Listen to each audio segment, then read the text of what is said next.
আজকে 19তম শ্লোকটি শুনুন। তথা রজস্তম ভাবা কামলোভাদয়শ্চ যে চেতো ইতরণাবিদ্ধং স্থিতং সত্যে প্রসীদতি। যখন হৃদয়ে নৈষ্ঠিকী ভক্তির উদয় হয় তখন রজ ও তমগুণের প্রভাবজাত ক্রাম, ক্রোধ, লোভ ইত্যাদি রিপুসমূহ হৃদয় থেকে বিদূরিত হয়ে যায়। তখন ভক্ত সত্যগুণে অধিষ্ঠিত হয়ে সম্পূর্ণরূপে প্রসন্ন হন। তাৎপর্য প্রবাদ বলেছেন, জীব যখন তার স্বরূপে অধিষ্ঠিত হয়ে দিব্য আনন্দে মগ্ন হয় তখনই সে সম্পূর্ণভাবে প্রসন্ন হয়। সেই অবস্থাকে বলা হয় ব্রহ্মভূত বা আত্মানন্দী অবস্থা। এই আত্মতৃপ্ত অবস্থা নিষ্ক্রিয় মূর্খের আত্মতৃপ্তির মতো নয়। নিষ্ক্রিয় মূর্খ অজ্ঞানের দ্বারা আচ্ছন্ন, কিন্তু আত্মতৃপ্ত আত্মানন্দী জড়াতীত চিন্ময় স্তরে অধিষ্ঠিত।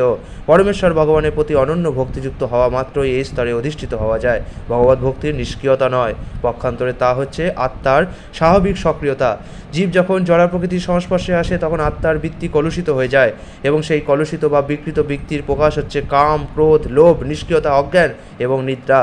রজ এবং তমগুণের এই সমস্ত প্রভাবগুলির সম্পূর্ণ নিবৃত্তি হচ্ছে ভগবত ভক্তির প্রকাশের ফল। ভক্ত তৎক্ষণাৎ সত্যগুণে অধিষ্ঠিত হন এবং তারপর আরও ঊর্ধ্বে উন্নীত হয়ে তিনি শুদ্ধ সত্ত্ব বা বাসুদেব স্তরে অধিষ্ঠিত হন।